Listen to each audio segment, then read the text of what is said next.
Hello, this is James Smith at GANanalysis.net. If you like this video, give us a like, a thumbs up, and follow us on YouTube, Twitter, LinkedIn. Today we're looking at the Dow divided by gold. This ratio is quite instructive. You can see the high came in 1999 and the low came in 2011. Well, what was happening in 2011? That was when gold was forming a high. So if gold is going to form a high again, maybe our assumption is the ratio will drop and retest that 2011 low at 575.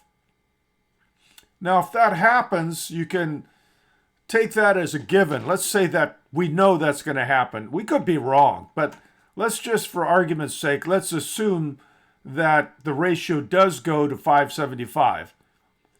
What can we assume here?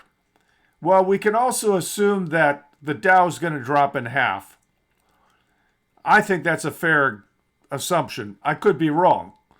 But if I'm correct and the Dow drops 50% from the high of around 45,000, that would mean that it drops to 22,500.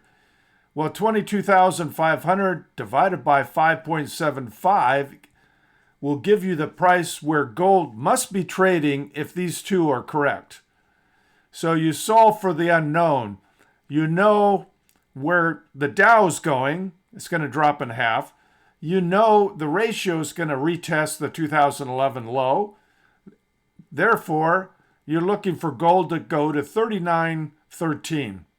And that could be way off base. It's just a scenario.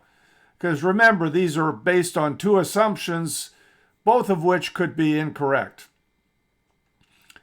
But let's also assume another scenario. Let's say that we know that it's going to retest the low here at 575. Let's say we also know that gold is going to 31.67.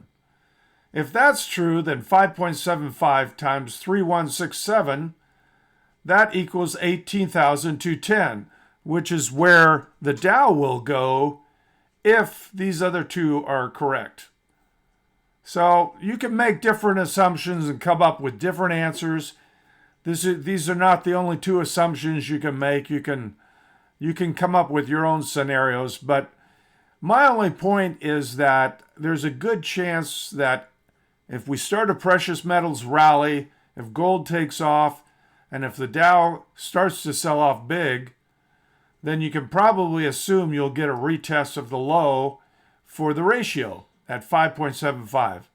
Now, maybe it goes below that. We don't know. Or maybe it never quite gets there. That's also possible. But if it retests that low, you can make certain assumptions about gold and the Dow. So I think it's kind of fun to play with. Obviously, this is not a forecast. It's just playing with the numbers. So the other thing I would say is that inflation will not be tamed by the Fed. That should be clear to all of you by now. Unless you've been hiding under a rock, you know the Fed is incompetent when it comes to taming inflation. And it's not going to be tamed by the Fed browbeating the market and reiterating their forecast that they're going to get to the 2% inflation target. That doesn't cut the mustard. So we know they're out to lunch.